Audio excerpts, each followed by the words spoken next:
If you are distressed by anything external, the pain is not due to the thing itself, but to your estimate of it, and this you have the power to revoke at any moment. That insight lies at the heart of Stoic wisdom. It's not the event that hurts us, it's the meaning we give to it. Your thoughts act as a lens, and when that lens is clouded by negativity, even minor issues can feel overwhelming. Take a common example: someone critiques your work.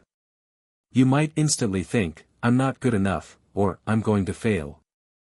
But that reaction isn't based on fact, it's perception. What if instead, you reframe the situation as a chance to learn or improve? The event hasn't changed, but your mindset has. Could there be another way to see it, one that empowers instead of weakens you? Practicing this mental shift is how you begin to break free from harmful thought patterns. Finally, learn to reframe. But it gives you the inner strength to rise above them, because when you control your perceptions, you take back power over your life. Lesson 2. Unraveling the roots of negative thinking. Negative thinking isn't just a bad habit, it's often a deep-rooted pattern shaped by your past experiences, fears, and internalized beliefs. These thoughts don't appear out of nowhere. In many cases, they've developed over time as a defense mechanism. If you've faced rejection, failure, or criticism before, it traps you in fear and prevents growth. Marcus Aurelius said, "The soul becomes dyed with the color of its thoughts." That means the more you allow negative thinking to dominate, the more it influences how you see yourself and the world. Imagine this: you're about to give a presentation. A voice inside your head says, "You'll mess this up. Everyone will laugh at you." That voice isn't truth, it's likely coming from an old memory of embarrassment or failure. And even though that moment is in the past, your mind replays it like a warning. To break free, start by identifying where these thoughts come from. Ask yourself, what past experience is fueling this, or is this thought based on fact, or just fear? Once you spot the root, is that really true? Or am I just stuck in an old story? Then, intentionally choose a new narrative.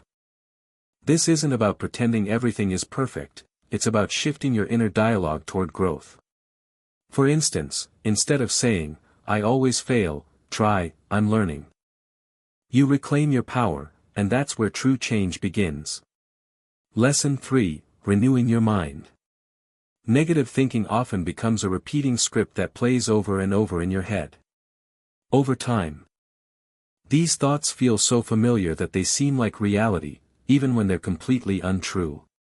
But here's the good news: your mind is incredibly adaptable. Just as it learned these harmful patterns, it can unlearn them and replace them with healthier, more empowering thoughts. That's what it means to renew your mind, to consciously change the way you think so your thoughts start working for you, not against you. Marcus Aurelius once said, "The happiness of your life depends upon the quality of your thoughts." This quote reminds us that what we choose to dwell on shapes how we experience the world. If your inner dialogue is constantly filled with doubt, fear, or failure, ask yourself, is this really true? Am I assuming the worst, or do I have solid evidence? More often than not, these negative thoughts are fear-based, not fact-based. If you're rejected or fail at something, instead of thinking, "I'm a failure," tell yourself, "This is a lesson that's helping me improve." Reframing doesn't deny the hardship, it changes how you interpret it. Renewing your mind is like clearing a fogged-up window. The dirt of negativity may have built up for years, but with consistent effort, you can wipe it away and see life with more clarity, confidence, and purpose. Lesson 4. Surrounding yourself with positivity. Your environment, both the people you engage with and the spaces you live in, has a powerful effect on your mindset. When you're around uplifting gossip, or clutter, staying mentally strong becomes a serious challenge. Marcus Aurelius once wrote, "The happiness of your life depends upon the quality of your thoughts." While it's true that you're ultimately responsible for your mindset, the people and places around you can either support or sabotage your efforts. Start by taking inventory of your relationships. This isn't about judging others, but recognizing how your emotional environment impacts your mental well-being. If someone constantly drains your energy, it might be time to set boundaries. Spend more time with those who inspire you, celebrate your progress, and help you become your best self. Positive people can lift your spirit and help you see possibilities, even during hard times. The physical environment matters too. A chaotic, messy space often adds to stress and mental clutter. A clean, organized room promotes clarity and calm. Try simple shifts: declutter your workspace. Bring in natural light, or add a plant. Even small changes can improve how you feel. Don't forget your digital environment. What kind of content are you consuming online? If your social media feed leaves you feeling insecure, anxious, or angry, start curating it. Unfollow accounts that trigger negativity and follow ones that inspire learning, positivity, and past mistakes until they feel overwhelming. One of the most effective ways to break this cycle is to take deliberate, purposeful action.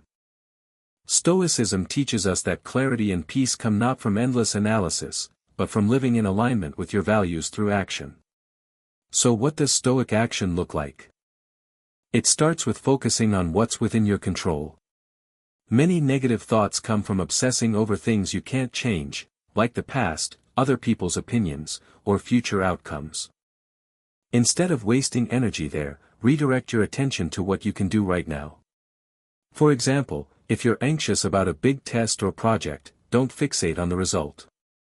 Focus on preparing, studying, and showing up with your best effort. That shift from worry to action puts you back in the driver's seat of your mind. Action also builds momentum. Think of standing at the base of a steep hill. You can stare at it and feel overwhelmed, or you can take the first small step. That one move makes the task feel more manageable and weakens the grip of fear. Another key aspect of Stoic action is aligning your choices with your values. Ask yourself, what matters most to me? And how can I act on it today? Whether it's kindness, growth, integrity, or discipline, when your actions match your principles, your mind feels more grounded.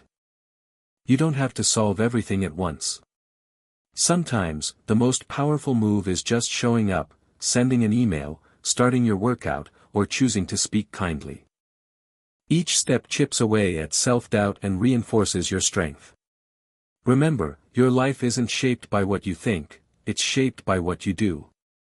So when negative thoughts try to take over, take a small, intentional step forward. That's Stoic action, and it's how real change begins. Lesson 6. The power of words. The words you choose, both in your internal self-talk and your conversations with others, carry incredible weight. They shape how you see yourself, how you interpret challenges, and transform your mindset. Marcus Aurelius wrote, "The things you think about determine the quality of your mind." That doesn't just apply to your thoughts, it also applies to how you express them. Words aren't just reflections of your feelings, they're tools that can reshape your reality. Start with your inner dialogue.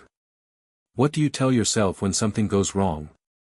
Do you say, "I'm learning," or "mistakes help me grow"? That subtle change points your thoughts in a more constructive direction. Now consider how you speak to others.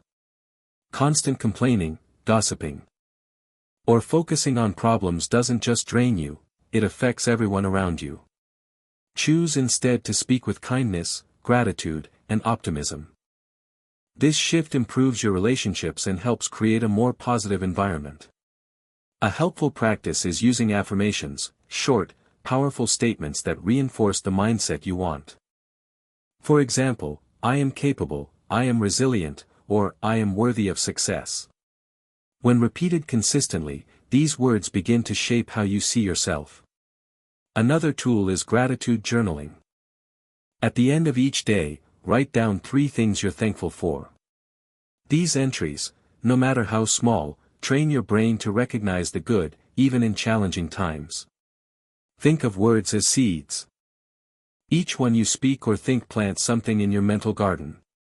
Negative words plant weeds, positive words grow strength and beauty. You choose what grows. So next time you catch yourself using harsh or limiting language, pause. Ask, are these words helping me or hurting me? Then choose words that align with the life and mindset you want to build. Lesson 7, Cultivating Emotional Resilience. Life is unpredictable. No matter how carefully you plan, you'll still face setbacks, disappointments, and challenges. The key to overcoming these moments isn't avoiding them, it's building emotional resilience. This is your ability to adapt, recover, and even grow stronger through adversity.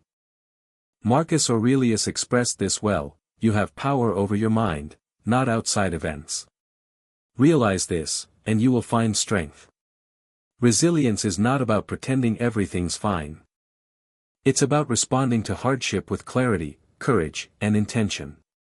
The first step in cultivating resilience is acceptance. Understand that some things are outside of your control. Wasting energy resisting reality only leads to frustration. Instead, redirect your focus toward what you can control: your attitude, your thoughts, and your actions. Let's say you worked hard on a project and it fails. A non-resilient response might be self-pity or blame. But a resilient mindset asks, what can I do now? What's the next best step? Didn't get the job you wanted? Ask, what can I learn from this to grow stronger next time? Every obstacle can become a stepping stone if you choose to see it that way. Self-compassion is also essential. When things go wrong, don't beat yourself up. Treat yourself like you would a friend, acknowledge the struggle, encourage yourself, and keep going. Mindfulness helps you stay present during emotional storms, allowing you to pause before reacting. Gratitude, even in tough times, helps you remember what's still good: your strength. Your support system, even the lessons within pain. Think of emotional resilience like the roots of a strong tree. The winds of life may bend your branches, but your foundation holds firm. With practice, you'll learn to rise, not in spite of adversity, but because of it. Lesson 8. Practicing gratitude as a mindset shift. Gratitude is one of the simplest yet most powerful tools for overcoming negative thinking. When life feels unfair, overwhelming, or disappointing, do not indulge in dreams of having what you have not, but reckon up the chief of the blessings you do possess. His point is timeless. It's about finding moments of appreciation even during difficulties. If you're having a stressful day at work, practicing gratitude trains your mind to look for the positive. Over time, it rewires your brain to see the good, even when life isn't going your way. And the more you practice, the easier it becomes to stay grounded when negativity creeps in. One practical method is keeping a gratitude journal. Every day, write down 3 things you're thankful for. They can be big or small: a warm cup of coffee, a kind word from a friend, or simply making it through a hard moment. Reflecting on these positives builds emotional balance. Another approach is expressing gratitude out loud. Tell people when you appreciate them. Thank your friends, co-workers, or loved ones for even the little things. Not only does this lift your mood, it strengthens your relationships and spreads positivity to those around you. Gratitude is like a light in a dark room. It may not erase the challenges, but it helps you see clearly and move forward with more peace and perspective. Even in the toughest times, there's always something to appreciate. So next time you feel weighed down by negativity, ask yourself, what can I be grateful for right now? That shift in focus might just be the breakthrough your mind needs.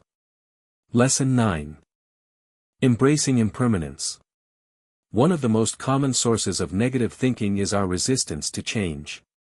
We cling to routines, relationships, or versions of life we wish would stay the same. But the truth is, nothing lasts forever. Life is in constant motion, and embracing that reality is one of the most freeing mindset shifts you can make. Marcus Aurelius put it simply: all things pass away. The people, situations, and feelings in your life are all temporary. Accepting this truth doesn't mean giving up, it means learning to flow with life rather than fight against it. When we resist change, we create suffering. We mourn the past, fear the future, and overlook the present. But when we accept impermanence, we can find peace in the now. We begin to understand that just as joy doesn't last forever, neither do pain, hardship, or setbacks. The situation may resolve, or you may grow in a new direction. Either way, it's not forever. Impermanence also helps you savor the present. When you understand that nothing is guaranteed, even simple moments, sharing a meal, enjoying a sunset, laughing with a loved one, become more precious. You stop taking things for granted and start living more fully. It also frees you from perfectionism. When you understand that failure, success, and everything in between is temporary, you're more willing to take risks, make mistakes, and learn along the way. You stop trying to freeze life and start flowing with it. Think of life like a river, always moving, never quite the same. If you try to cling to any one moment, you'll feel overwhelmed. But if you let the current carry you, you can appreciate the ride. So next time you're stuck in negative thoughts about the past or anxious about the future, pause and remind yourself. This moment will pass. And in that awareness, you'll find peace, freedom, and the ability to move forward. Lesson 10. Building a purpose-driven life. At the core of much negativity lies a simple but powerful truth: when you lack purpose, it's easy to feel lost, overwhelmed, or unmotivated.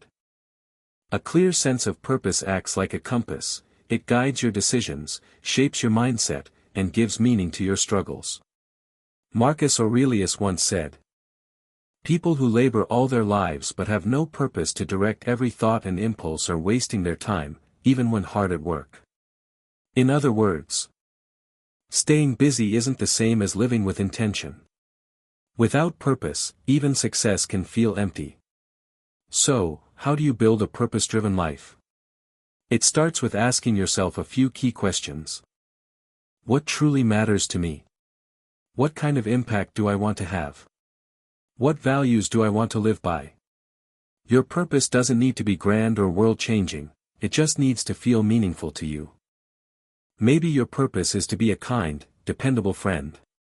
Maybe it's to create art that inspires others, raise a family with love, or grow every day through learning. Whatever it is, your purpose should energize you and give direction to your thoughts and actions. Living with purpose doesn't mean life gets easier, but it does make it more meaningful. When challenges come, purpose gives you the strength to keep going. It turns obstacles into lessons and failure into fuel. Purpose also helps you filter out distractions. When you know what matters most, it becomes easier to say no to things that pull you off course. You begin to live more intentionally, investing your time and energy into what aligns with your deeper values. Think of purpose like a lighthouse during a storm. It won't stop the waves, but it gives you a steady light to steer toward. It brings clarity when everything else feels uncertain. So the next time you feel lost in negativity, pause and ask yourself, what really matters to me? Then take one small step that aligns with that answer. In that step, you'll find direction, and with direction comes peace, strength, and fulfillment.